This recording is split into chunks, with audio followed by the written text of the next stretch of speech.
Les années en or de l'Angleterre sont susceptibles de revenir avec ces générations de talents. Aujourd'hui 4ème à la FIFA, ils n'ont jamais fait aussi fort.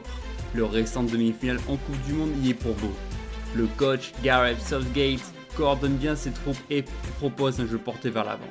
L'Angleterre n'a pourtant jamais gagné l'Euro et espère rectifier le tir en 2020.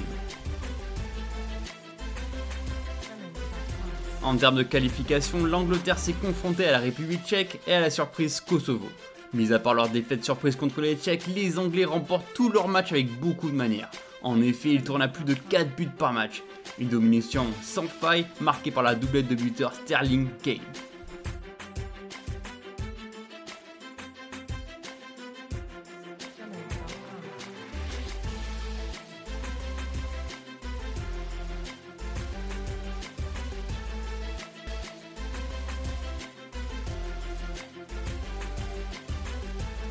Je peux vous dire que c'est compliqué à l'heure actuelle de trouver les 23 joueurs qui seront sélectionnés en juin prochain. Que des jeunes joueurs de talent. Et dans une liste limitée à 23, il va y avoir de gros absents. Dans tous les cas, sur le terrain, le coach privilège le 4-3-3 similaire au jeu de Liverpool. Le trio offensif Sancho, Sterling, Kane tire l'équipe vers l'eau avec 22 buts marqués à eux 3. Des véritables machines.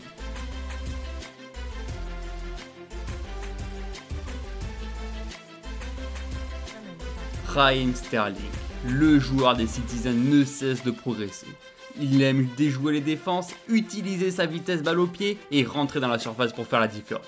En plus d'être passeur, il se mue facilement en buteur. Pour l'Euro 2020, il va faire valoir son talent en espérant plus de réussite que lors de la Coupe du Monde 2018 où il était resté muet. Après le 3-5-2 brillamment utilisé lors de la Coupe du Monde, Gareth Southgate est passé à une formation en 4-3-3 en utilisant un jeu rapide sur les ailes et un milieu capable de dicter le jeu. L'Angleterre n'est pas entièrement dans la possession de balle, cependant l'équipe a l'habilité de jouer rapidement en contre avec les vitesses placées du duo Sterling-Sancho suivi de l'efficacité d'un Harry Kane.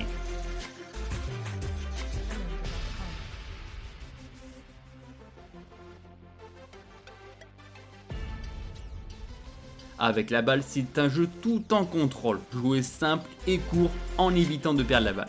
Bien managé par ce milieu à 3 avec un rôle bien défini pour chacun, comme par exemple Henderson a son rôle de vision pour délivrer les passes vers l'avant, alors que Ali et Barkley ont des rôles de box-to-box pour apporter la balle dans la zone adverse. Pour l'Euro 2020, l'Angleterre se retrouve dans le groupe D avec la République tchèque qu'elle connaît très bien, la Croatie qui les avait battus lors de la Coupe du Monde 2018 et un barragiste. Et maintenant je vais vous dire pourquoi et comment l'Angleterre peut gagner l'Euro 2020. Parce qu'ils ont le meilleur trio d'attaque probablement du monde. On peut y penser en tout cas. Sterling, Sancho, Kane sont complémentaires et peuvent faire la différence en un coup de rein. Pourront-ils démontrer leur talent face à des grosses écuries lors d'une compétition internationale? Ils ont une jeunesse expérimentée. Oui, je sais, les termes paraissent bizarres, mais pourtant l'effectif ne cesse de s'accroître de jeunes joueurs venant de Première Ligue. Et pourtant, ils comptent tous une vingtaine de sélections et ont connu l'ascension de la dernière Coupe du Monde. L'Euro 2020 sera peut-être leur apogée finale. En 2 ans, ils ont fait une demi-finale de Coupe du Monde et une demi-finale de Ligue des Nations. Il y a de l'espoir pour les hommes de Southgate. Mais attention tout de même à quelques incertitudes en défense, Stones et Maguire n'est plus la paire idéale et si les adversaires viennent avec des attaques placées, ça peut prendre des buts. Et enfin pas vraiment de référence européenne, les supporters avaient mis une sacrée pression aux Anglais en 2018 avec leur slogan « It's coming home », mais pas sûr que ça a été positif pour les joueurs.